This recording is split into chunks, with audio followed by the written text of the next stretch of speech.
installing the software on Mac platform. Run the installation file by double clicking on it and start the installation process.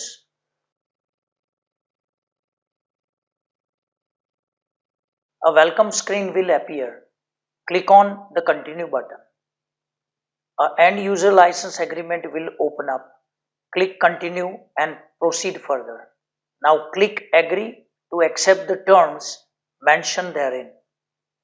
By clicking agree button in next screen, the software by default select the drive or application folder in which the software gets installed.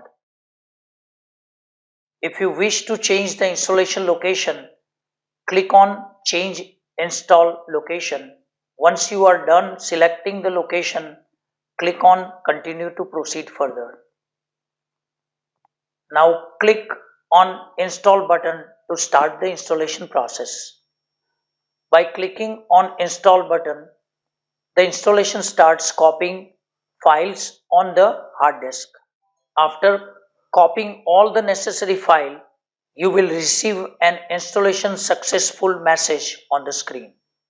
Click on close button to close the installation window. You will find the software icon on the desktop from where you can start the software.